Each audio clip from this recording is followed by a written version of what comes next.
பாமக தாக்கிட்டாங்க அப்படிங்கிற செய்தி அது கட்டுக்கதையாக துறைமுருகன் வந்து அவர் என்ன சொல்றாரு, அவனுக்கு தெரிஞ்சது செய்யறாங்க, இது ஒன்றும் புதுசாக ஒன்றும் ஆச்சரியப்படுற விஷயம் இல்லை அப்படின்ற மாதிரி துறைமுருகன் சொல்லியிருக்காரு.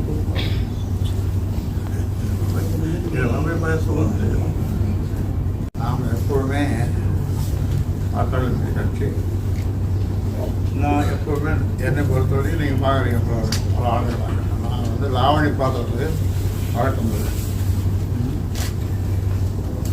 அது தேவையும் இல்லை.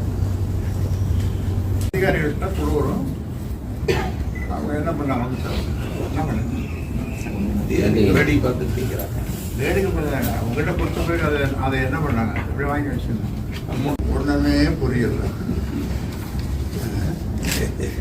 என்னமோ நடக்குது, ஒன்றுமே புரியல. ஆனால் புரியுது, எங்களுக்கு புரியுது, உங்களுக்கு புரியலையா?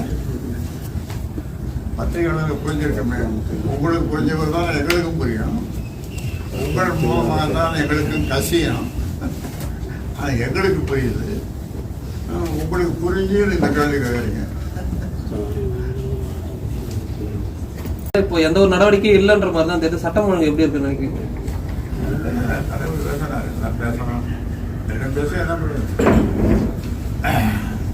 டாஸ்மாக் கடை, சந்தை கடை, பொந்து கடை, அப்புறம் கள்ளச்சாராயம், போதைப் பொருள்கள், எல்லா விதமான போதைப் பொருளும் தமிழ்நாட்டில்.